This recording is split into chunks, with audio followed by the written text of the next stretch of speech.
Buongiorno, ben trovati telespettatrici, telespettatori di Rete Veneta. Entriamo in diretta anche oggi per aggiornarvi su tutti i fronti della cronaca, dell'attualità e della politica. Tanti i fatti di cui vi dobbiamo dare conto, tanti i fatti di cronaca si sono registrati, degli incidenti sul territorio regionale, e ancora ritorneremo inevitabilmente sul caso di Vanessa Ballan.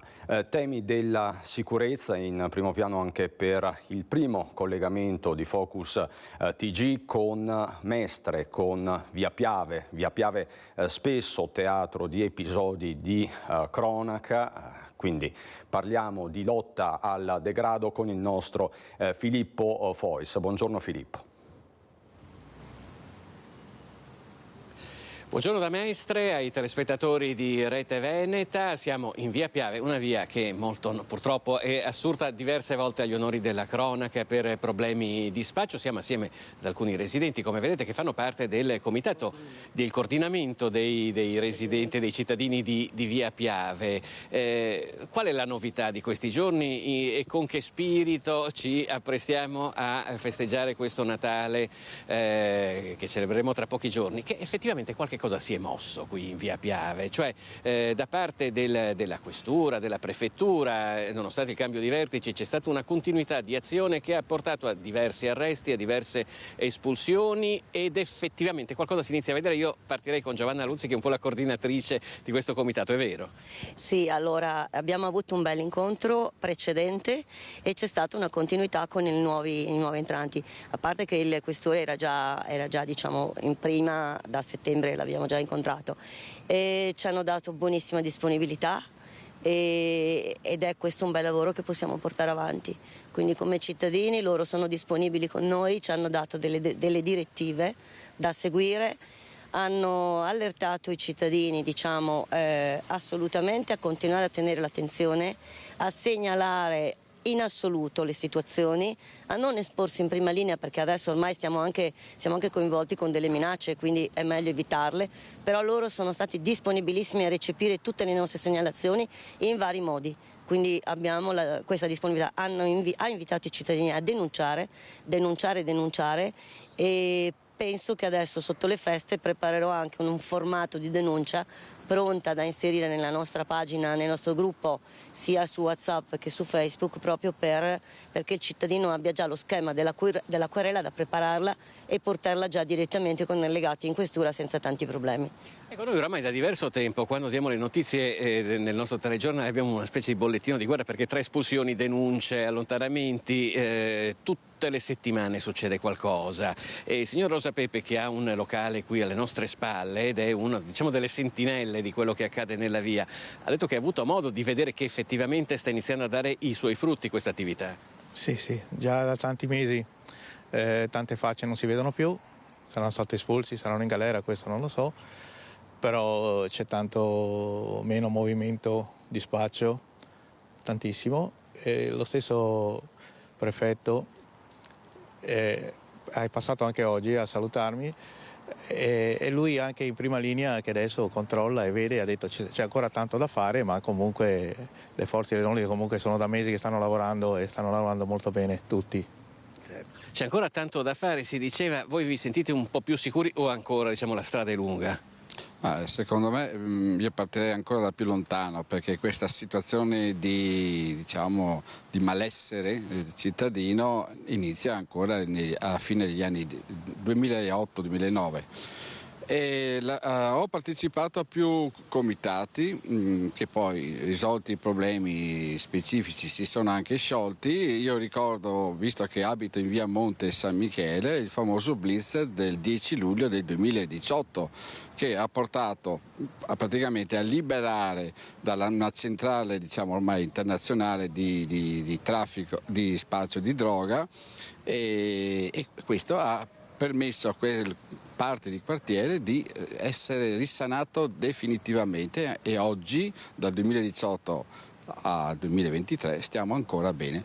Però diciamo i gruppi sparuti, misti, di spacciatori, vagabondi, tossici, diciamo, continuano un po' a stazionare in questa parte di Mestre che non è solo via Piave, ma ricordiamo via Cappuccina, Corso del Popolo, via Carducci, eccetera, dove c'è troppa gente che vive in strada e porta degrado. Il degrado porta a che cosa? Che c'è un maggiore situazione, diciamo, sentimento di insicurezza, abbandono, e quindi arriva sempre più malavita. Ha detto però Corso del Popolo, via Carducci, lo diciamo per chi non è di Mestre, qui stiamo praticamente arrivando a ridosso di piazza Ferretto, il che significa che tutta la città alla fine, o una buona metà della città di Mestre, che ha questo problema. Beh, diciamo, come tutte le città un po' più grosse, il problema c'è soprattutto nelle zone dove c'è meno attività economica, eccetera, si mescola, fa più facilmente il degrado. Bisogna portare ricchezza un po' tutto il territorio, e se vogliamo che questo fenomeno, diciamo, regredisca. E questa parte di via Piave è una zona un po' povera, perché questo giardino in sé avrebbe bisogno di qualche intervento un po' anche più intelligente. Ad esempio, eliminerei il parcheggio, perché d'estate dietro a questo parcheggio, dietro a 3 macchine, lei trova 15 persone tra spacciatori, tossici e vagabondi. Non li vede perché sono protetti dalle macchine. Elimina il parcheggio, io già ho difficoltà quando vengo qui a trovare un posto. Ce ne sono, perché dove abito io ci sono i parcheggi, quelli a pagamento, che costano anche poco e sono sempre liberi. Quindi poi hanno fatto 2 parcheggi soprapiano poi in questa zona.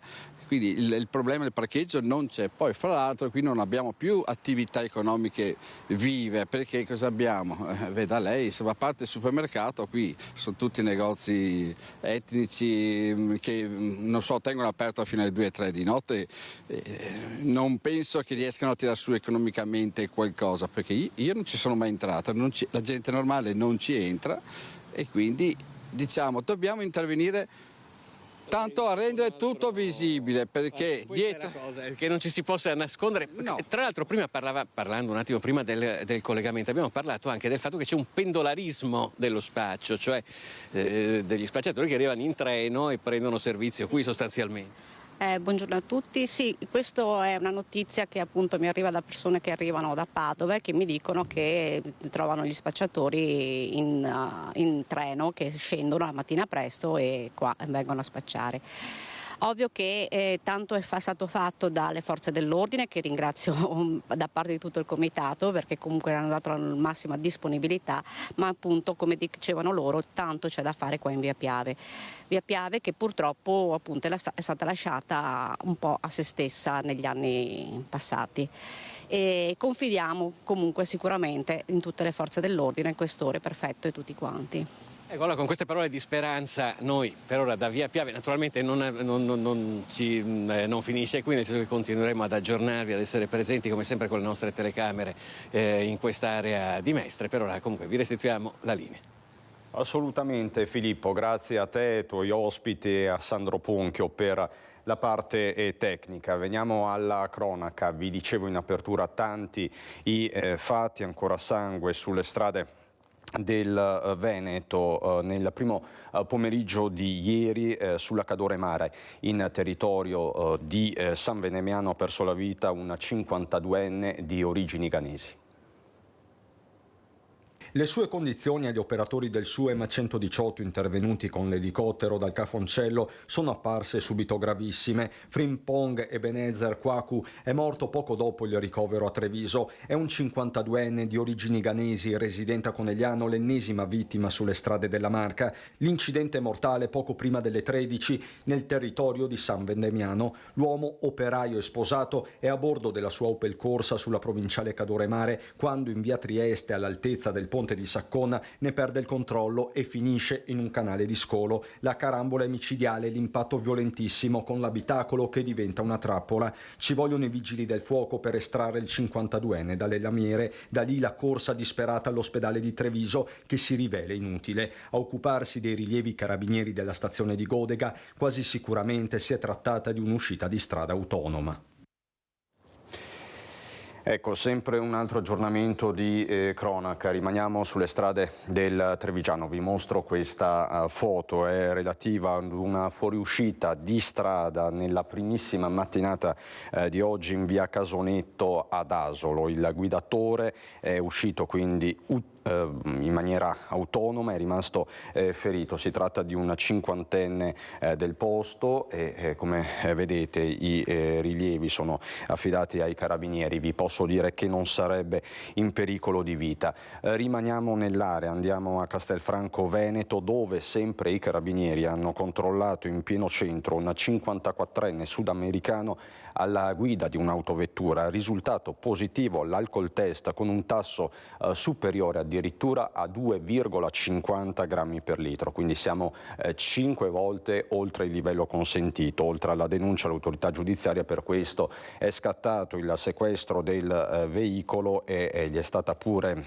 data una contravvenzione per circolazione con patente di guida non revisionata, quindi un rosario di contestazioni nei confronti di questo 54enne sudamericano, lo ripeto, che è stato beccato con un tasso alcolemico 5 volte il livello consentito dalla legge. Sempre a Castelfranco Veneto è stato arrestato un ghanese classe 1984 in forza di un ordine di esecuzione per la carcerazione emesso dal Tribunale di Treviso. Lo straniero dovrà espiare un anno di reclusione per reati di resistenza e lesioni a pubblico ufficiale. Noi rimaniamo nella Marca trevigiana, ma per i temi della sanità, perché sono migliaia i trevigiani, e non solo i trevigiani ovviamente, a letto in questo Natale 2023 tra Covid, influenza stagionale e anche problemi gastrici. Facciamo il punto con la nostra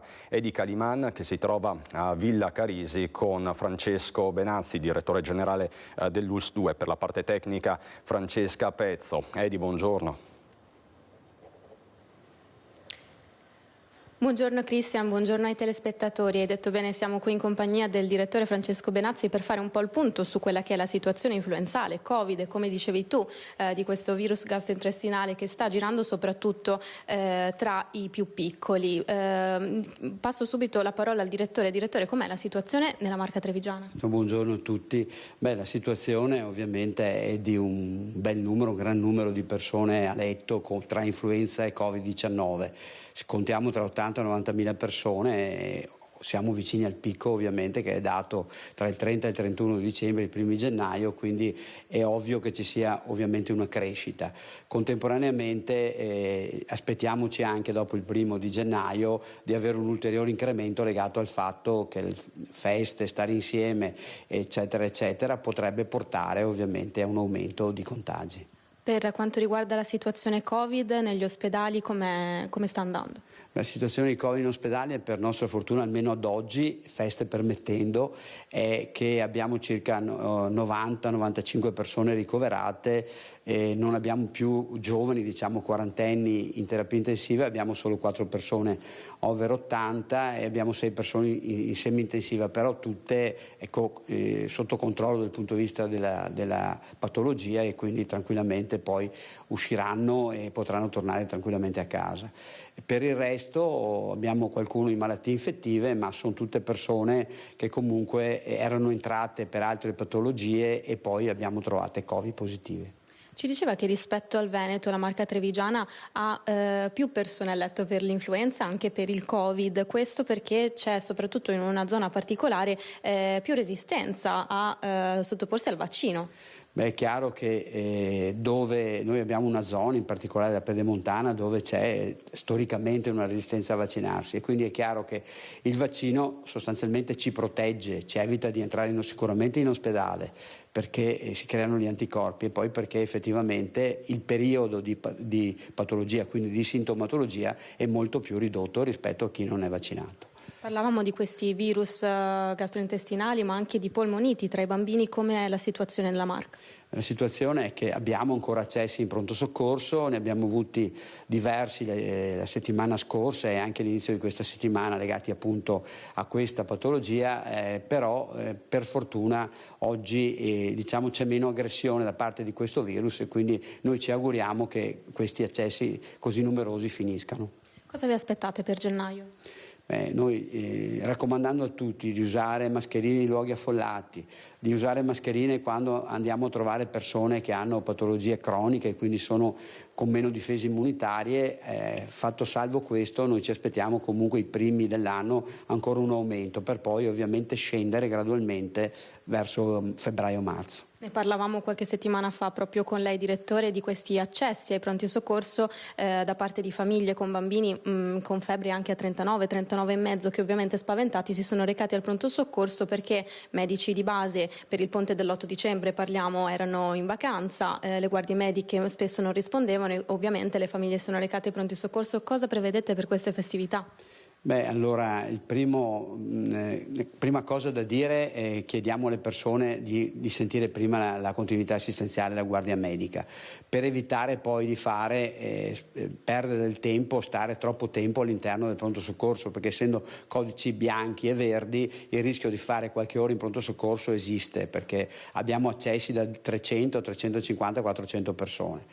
Però contemporaneamente, se non si riesce ovviamente a trovare la continuità assistenziale perché è impegnata eccetera, la disponibilità dei nostri medici in pronto soccorso c'è, in particolare verso i bambini, perché piuttosto che il bambino mantenga 39 di febbre e non ci sia la garanzia per il genitore di avere un giusto consiglio terapeutico, la nostra pediatria e i nostri collaboratori sono sempre disponibili ovviamente a dare una risposta in tal senso. E a proposito di pediatria e di bambini, cosa succede domani, direttore? Accompagno i Babbo Natale la mattina e il pomeriggio a fare gli auguri ai bambini e a tenere loro alto l'umore, perché poveri sono ricoverati la vigilia di Natale, il giorno di Natale, almeno che andiamo a portare loro dei doni e fargli capire che comunque è come fossero quasi a casa loro. Facciamo un augurio alle persone a casa. Sì, l'augurio intanto di guarire se sono ammalate, di star bene, e poi ovviamente che sia un sereno Natale, ma soprattutto un radioso 2024, perché abbiamo bisogno veramente di stare tutti un po' bene e che finiscano queste guerre. Cristian, dall'ULSS io ti restituirei la linea. Grazie di Caliman con Francesca Pezzo, grazie soprattutto al direttore generale dell'ULSS 2 Francesco Benazzi. Ovviamente l'augurio va anche ai tanti operatori sanitari che lavoreranno per tutte le feste. Allora, prima di proseguire con la cronaca e di andare anche a Padova con la nostra Valentina Visentin, vi mostro questo video che sta diventando virale. Guardate un po'.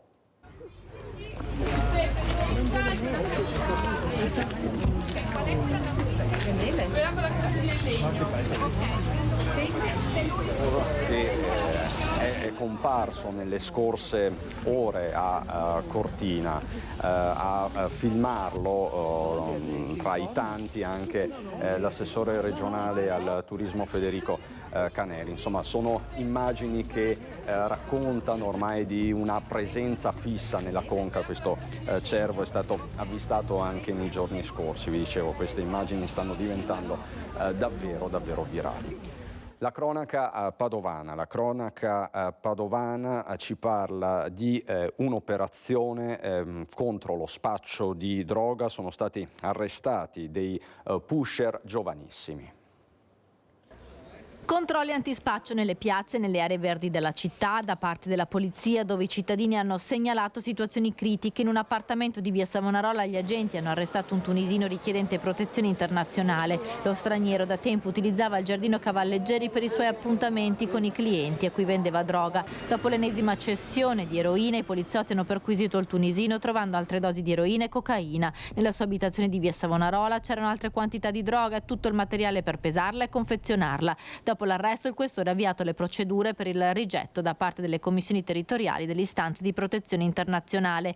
Altri 2 pusher tunisini di 18 e 17 anni sono stati arrestati in piazza Donatori e in viale Arcella mentre vendevano droga. Ma fortunatamente non c'è solo la cronaca, non ci sono solo episodi negativi, c'è una città, la città di Padova, che è vestita elegante per le feste, una città presa d'assalto, come ci racconta la nostra Valentina Visentin con Francesco Ratai. Buongiorno Valentina.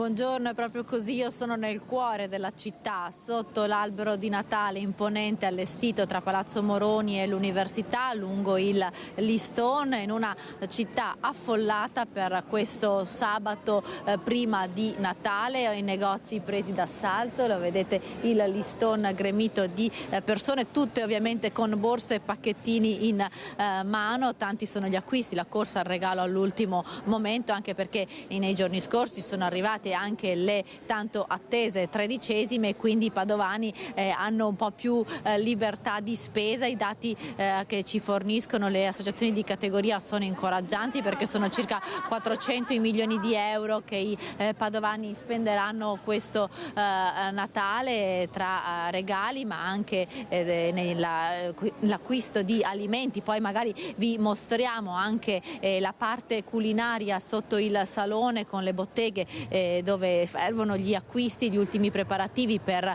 il cenone della vigilia, ma anche per il pranzo di Natale. Ci sono ovviamente anche i consigli per chi si sposta, perché è vero che in città c'è tantissima gente, ci sono anche tanti turisti, ma molti padovani nei giorni di Natale andranno a far visita ai parenti, si metteranno in viaggio per le vacanze natalizie, e quindi la prefettura ha divulgato anche un vademecum con i consigli per chi si mette in strada, ricordando l'obbligo dei pneumatici invernali e ricordando di scegliere orari più agevoli, consultando i siti della viabilità e quello della Polizia di Stato, e ovviamente di mettersi alla guida in buone condizioni. Tutte regole di buon senso in questo vademecum che la prefettura di Padova ha divulgato. Ma intanto io vi mostro il servizio con le spese dei padovani intervistati da Francesco Rattai, e poi ci rivediamo mostrandovi le immagini invece del salone di Padova.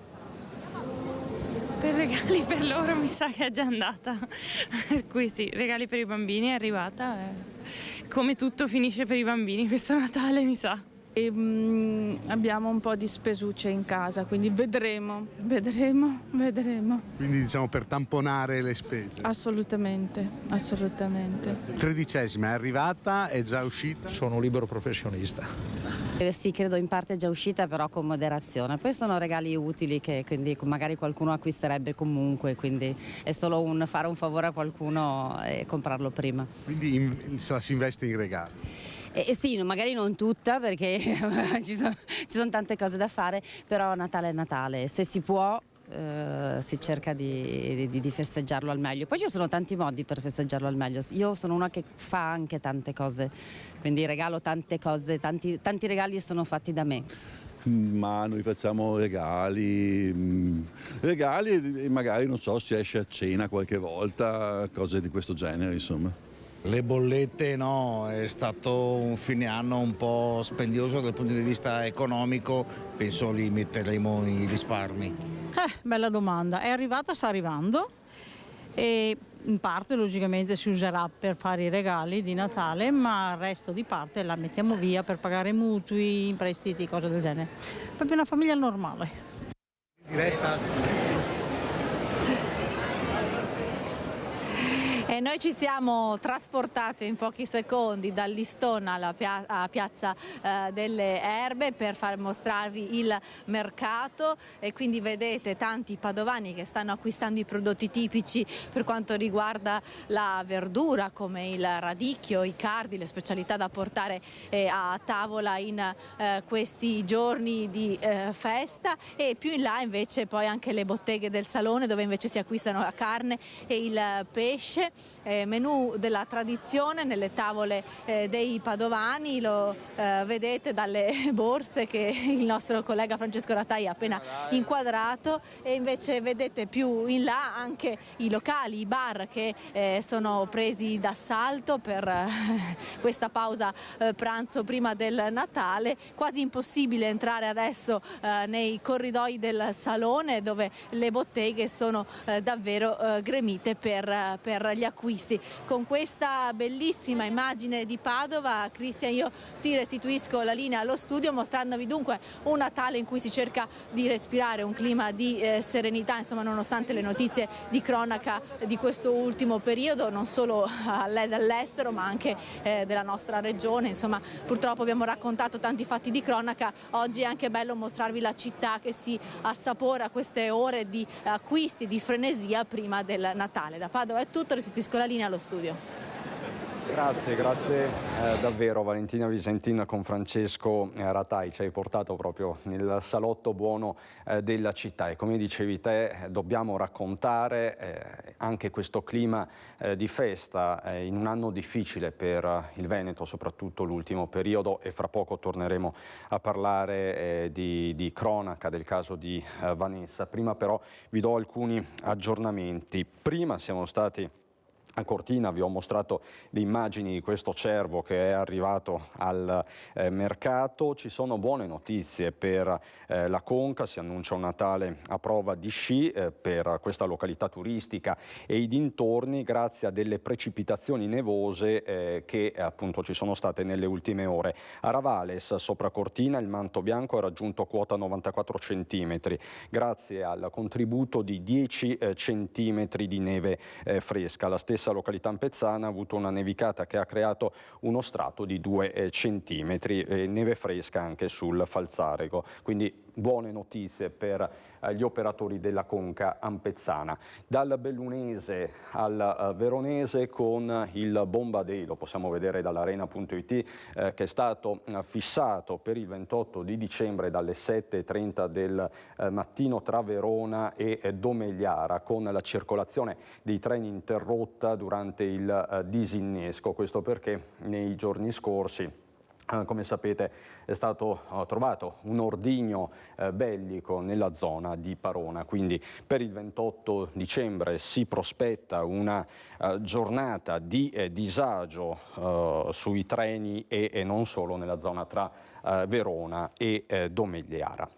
Dicevamo la cronaca, non possiamo non parlare evidentemente del caso di Vanessa Ballan. Come sapete, nella giornata di ieri sono stati diffusi dei frame che di fatto incastrano il killer, l'uomo, il 41enne kosovaro Bujar Fanday, che si trova incarcerato a Santa Bona a Treviso. Frame che ci riportano alla mattinata dell'orrore, a martedì scorso, quando per l'appunto Fanday si è introdotto nell'abitazione in via Fornasette a Spineda di Riese Pio X. Partiamo da queste immagini.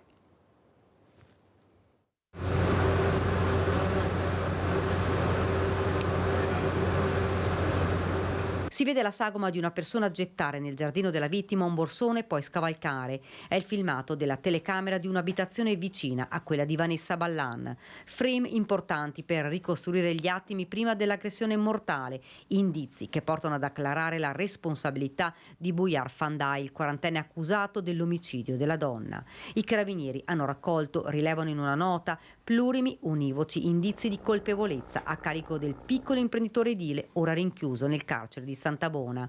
Nel filmato si vede un uomo aggirarsi nella zona quella mattina del 19 dicembre, gli abiti dell'uomo simili a quelli sequestrati all'indagato, la stessa corporatura, e poi l'irruzione nel giardino della villetta, nel borsone il martello con cui ha rotto il vetro della porta finestra al lato della casa della vittima, attrezzo che riportava la scritta 7 Color, il nome della ditta del 40enne, martello che è stato abbandonato sul pavimento della casa di Vanessa, poi l'aggressione violenta e crudele.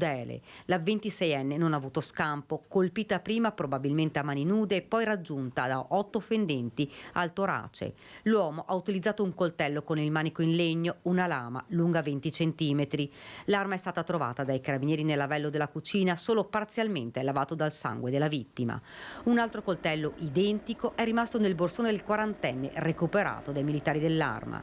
L'avvocato Simone Guglielmin, legale della famiglia Ballan e Scapinello, parla delle due famiglie chiuse in un dolore immenso.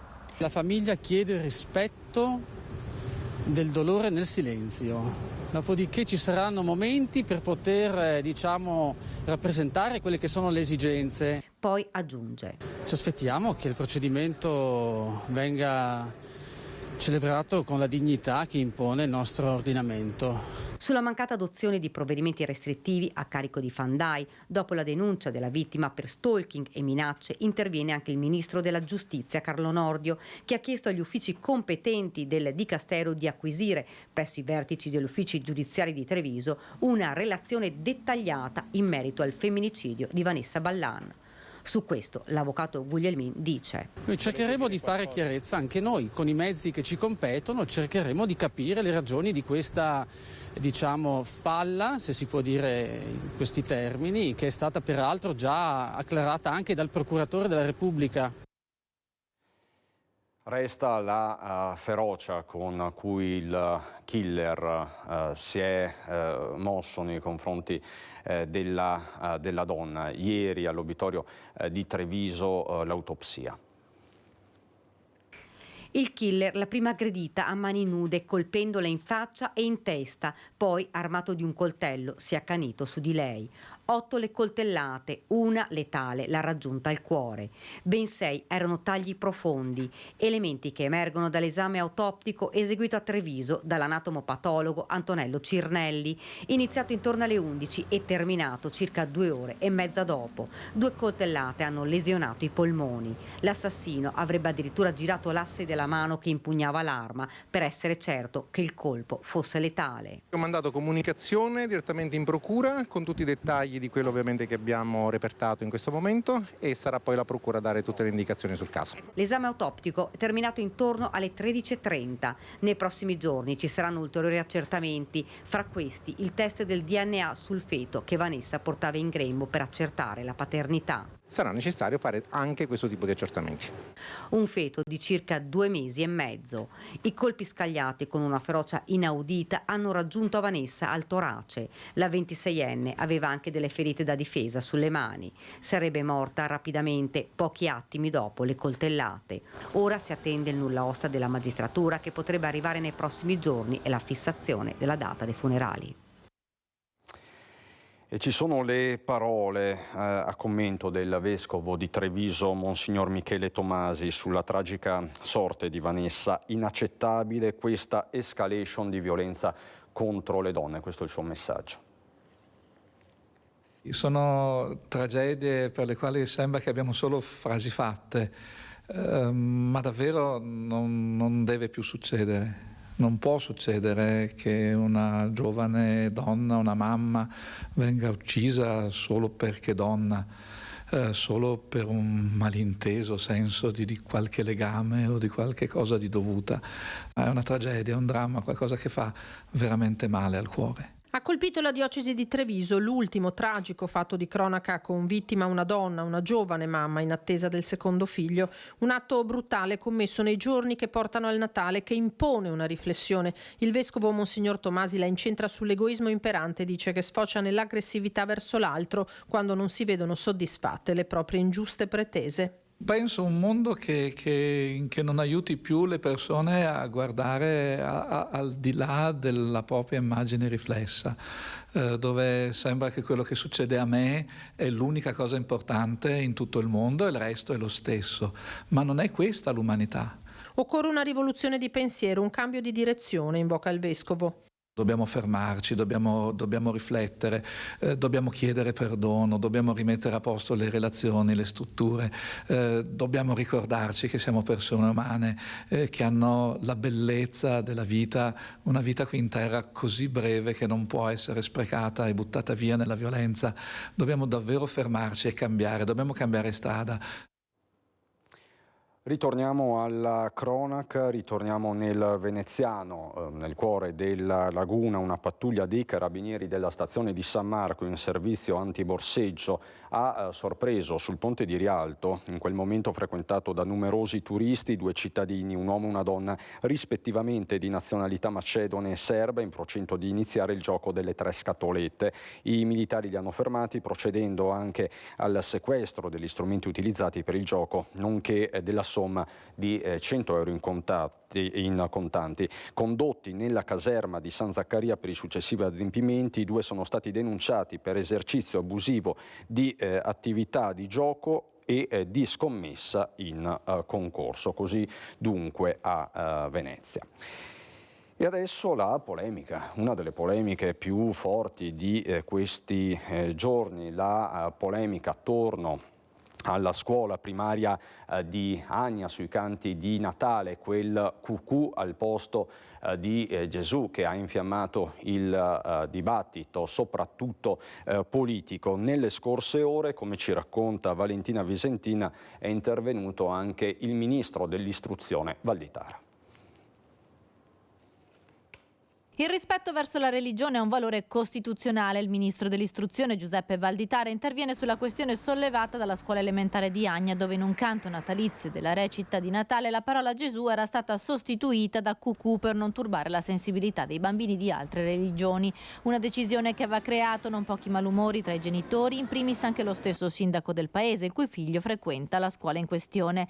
Le maestre si sono scusate per la loro scelta e anche la dirigente scolastica ai nostri microfoni aveva chiarito l'errore, condividendo l'importanza dei valori del rispetto delle tradizioni e dell'inclusione. La questione sollevata dalla scuola di Agna nel Padovano, dove in un canto natalizio si sarebbe sostituito il nome di Gesù con un termine che può apparire derisorio, non pone un problema di laicità delle istituzioni, ma di rispetto verso la religione, rispetto che è un valore costituzionale, ha concluso il ministro nella sua nota. E ovviamente rimarca il senso profondo religioso del Natale il vescovo di Vicenza Giuliano Brugnotto, intervistato dal nostro Carlo Alberto Inghilleri. La preparazione che ritengo più importante è quella dal punto di vista personale, e cioè chiedersi quantomeno se c'è uno spazio per colui che sta per venire. Sappiamo dal Vangelo di Luca che non c'era posto per lui nell'albergo, e quella distanza che c'era tra la vita in città a Gerusalemme, Erode, i governanti, ma anche i sacerdoti che non si accorgono di colui che sta nascendo, il Messia, il Figlio di Dio che viene a liberare da ogni forma di schiavitù, potrebbe essere presente anche oggi. E quindi l'importanza è quella di dedicarci un po' di tempo per cogliere come sono io davanti alla venuta del Signore, davanti alla venuta del Salvatore, e trovare un momento anche per vivere uno spazio di interiorità che ci aiuta tantissimo anche a rivedere le nostre relazioni e la capacità di essere in relazione con tutti. Allora, alterniamo un po' di sacro e profano, perché ne stanno parlando veramente tutti. Cercherò di mostrarvi alcune immagini. I social stanno impazzendo in queste ore, letteralmente, perché ieri sera cos'è successo? Ieri sera al Pala Luxottica c'è stato il consueto pranzo, il consueto appuntamento natalizio con i dipendenti. In realtà, a causa del Covid, questa manifestazione molto attesa in tutto il bellunese non si è tenuta, quindi per 3 anni non c'è stata questa grande cena. Ebbene, ieri sera si è tenuta, 5.600 le persone che hanno partecipato, menù stellato delle grandi occasioni, e sul palco si sono esibiti i Maneskin. Chiaramente non era consentito l'ingresso delle telecamere, ma gli smartphone hanno fatto la loro parte, quindi trovate online una marea di immagini e di video, non sempre di grande qualità, però ve ne mostro qualcuno.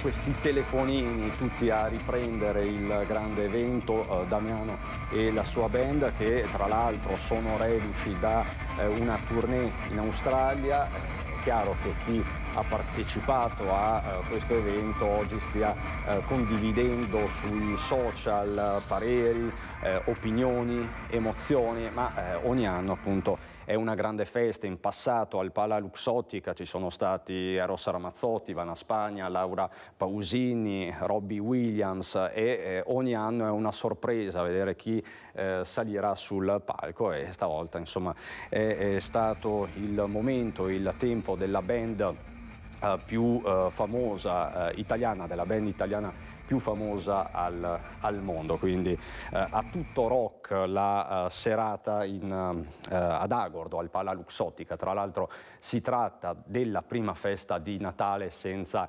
il fondatore di Luxottica, Leonardo Del Vecchio, che come sapete è morto nel giugno dello scorso anno.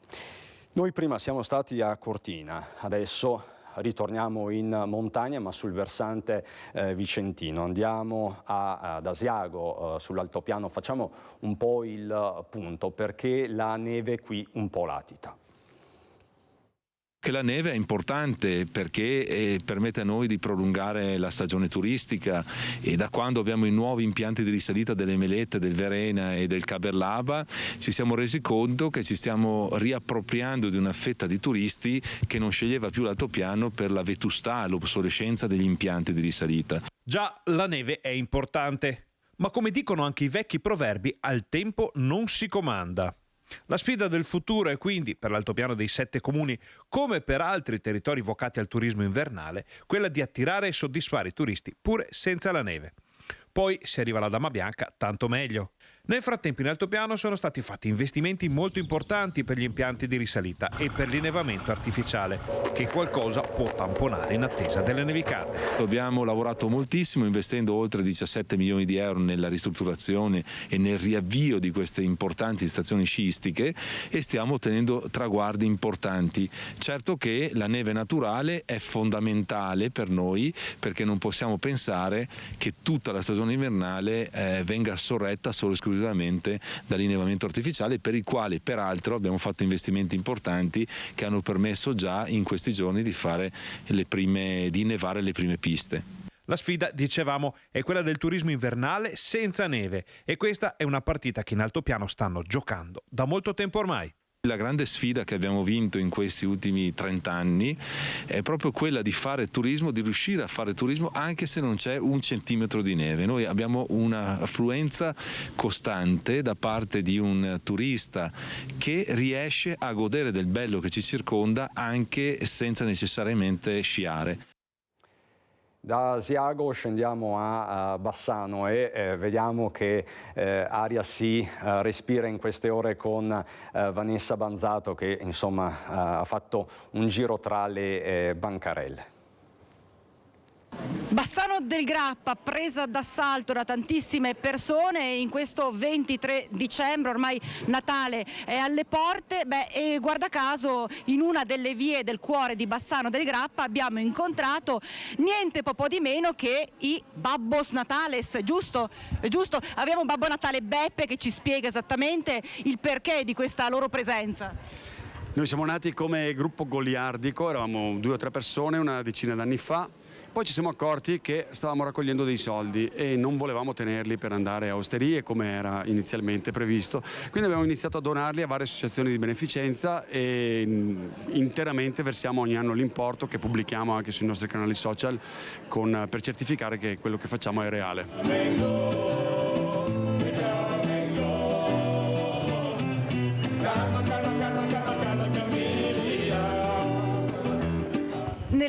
Nello spirito natalizio più concreto, più vero, il fare del bene, soprattutto dovrebbe essere 365 giorni all'anno, ma in questo momento specifico si vuole proprio intensificare questa volontà di fare del bene e di aiutare il prossimo. Certo, noi ci siamo resi conto di essere individui molto fortunati, siamo nati in un bel posto, Bassano è una città bellissima, non abbiamo problemi economici, stiamo bene, di salute eccetera. Ci sono tante persone che non vediamo, che hanno bisogno di qualcosa, e noi nel nostro piccolo, pur divertendoci, perché lo facciamo anche e soprattutto per divertirci, divertire le persone, però l'intento è diventato anche quello di raccogliere dei soldi e lo facciamo anche in altre cose meno visibili del Natale. E avete notato voi una differenza rispetto agli anni passati? Cioè la gente ha ancora voglia di sentire lo spirito natalizio? Non lo so personalmente se in senso religioso, forse quello è andato un po' a scomparire, però comunque c'è una sensazione di necessità di tirare un po' le somme, e quando fai questo ti rendi conto che ci sono tante persone che non hanno quello che hai tu, e quindi ci è venuto spontaneo fare questo sforzo, perché alla fine rinunciamo allo shopping, ai giri in montagna, alla neve, a sciare, per fare queste cose qui in piazza, che però vediamo anche soprattutto con i bambini e gli anziani donano quei 10 minuti di felicità. Poi la musica si sa che è il linguaggio universale. La musica non sbaglia mai, la musica parla a tutti. Allora, io ne approfitto per far lanciare un augurio speciale da questi Babbo Natale, anche perché poi tra l'altro è ormai il 24 sera, di solito i regali si aprono il 24 sera, la vigilia è alle porte, di conseguenza anche voi avrete un bel lavoro da fare. Siamo super impegnati in questo periodo ovviamente, ma lo facciamo volentieri. E quindi avanti sempre. Dai, allora, dai Babbos Natales, è giusto, pronunciato giusto, correttamente, dai Babbos Natales, allora facciamo lanciare questo augurio di buon Natale. Merry Christmas! Merry... Grazie dunque Vanessa Banzato e grazie ai suoi Babbos Natales, se l'ho detto bene. Noi siamo pronti a raccontarvi il Natale anche a Vicenza, ritorniamo a Padova ma fra pochissimo.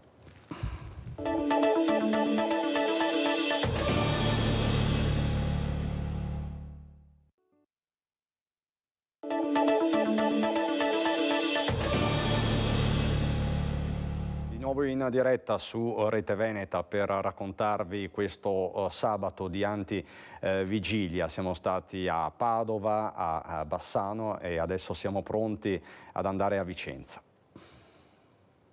Qui in Italia molti stanno ancora tanto bene, quindi ci saranno sicuramente delle spese ben fatte per tutti, piccoli pensieri. Eccolo qua, l'ultimo regalino che ho fatto. Beh, sui 200 euro, 3 nipoti, 2 figli, insomma, una robetta modesta. Come gli altri anni, ci siamo mantenuti su quel livello. Tanti regali ci sono, però noi cerchiamo di farli soprattutto ai bimbi perché c'è tanta roba, abbiamo talmente tante cose che effettivamente il regalo più bello lo vedi dai bambini. Devo dire che si sta un po' più attenti degli altri anni. Un po' meno tutti quanti, però insomma dai, cerchiamo di far contenti tutti, soprattutto i bambini. Come l'anno scorso più o meno, ma su 300 euro. Più o meno come gli altri anni. Un budget quale sarà? Per tutta la famiglia sui 300 euro. Più o meno direi come gli altri anni. Per il pranzo non tantissimo. Per i regali, siccome siamo una famiglia grande, diciamo 500 euro. Sto in famiglia, quindi facciamo una cosa tranquilla a casa. Ci si aiuta tutti, si fa qualcosa a casa. Io faccio Natale in famiglia con figli, nipoti, perciò il budget è sempre un po'... Non è come andare fuori a mangiare che allora spendi, spandi. Io lo faccio sempre a casa con la famiglia, spenderò sui 150-200 euro penso per tutti, però per una decina di persone. Io devo dirle che non senti più il Natale, non c'è più l'atmosfera del buonismo che noi amiamo tanto. Mi manca la spiritualità un po', cioè più che il problema del denaro, è proprio il problema del sentire il Natale.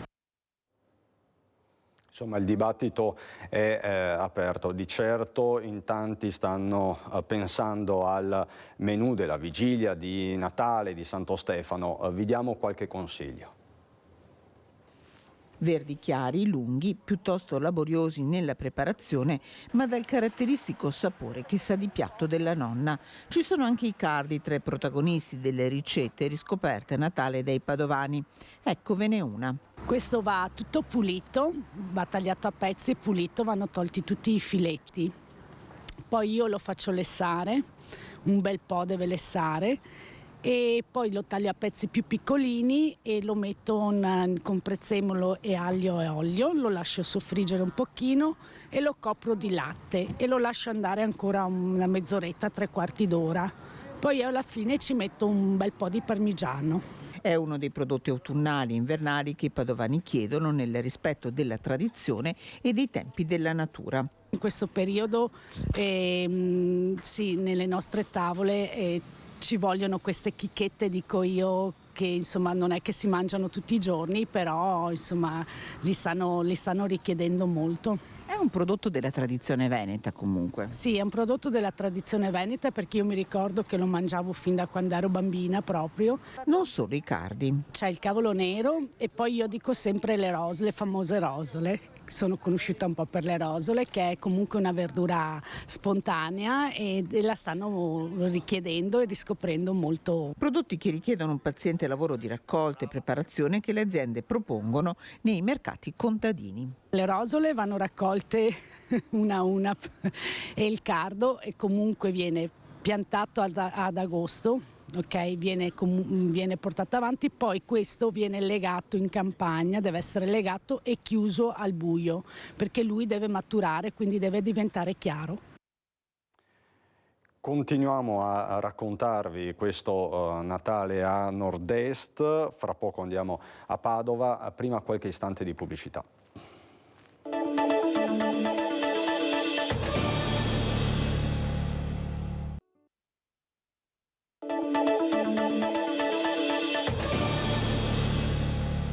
Siamo alle battute conclusive di questo Focus TG, vi do le notizie principali di giornata, ve le ricordo, chiaramente ancora il caso di Vanessa Ballan è su tutti i giornali, è ovviamente uno dei casi più dibattuti anche a livello nazionale, sapete che c'è anche una polemica sulla mancata adozione di misure cautelari nell'ottobre scorso, quando il 26 ottobre per la precisione Vanessa denunciò per stalking quello che poi si è rivelato essere il suo killer. Questo soprattutto, poi c'è il tema del Bomba Day a Verona, fissato per il 28 di dicembre, dopo quell'ordigno bellico che è stato trovato nella zona di Parona. Il Gazzettino.it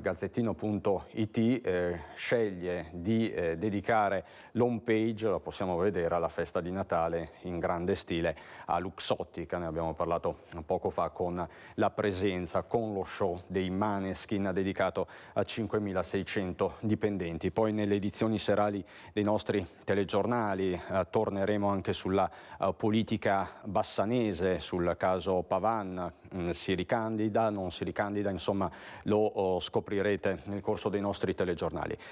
In ultima battuta entriamo in pediatria però a Padova, dove è arrivato anche Babbo Natale.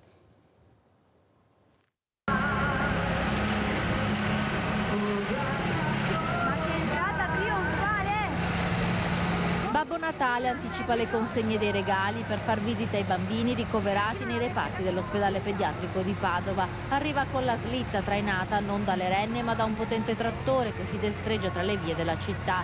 Babbo Natale porta con sé anche un dono speciale, un piccolo vitellino, una sorpresa donata da un'azienda agricola del territorio. Abbiamo un Babbo Natale speciale, non è arrivato con la renna ma è arrivato col vitellino, a fargli vedere anche ai bambini i vitellini quando da piccoli che poi diventano grandi.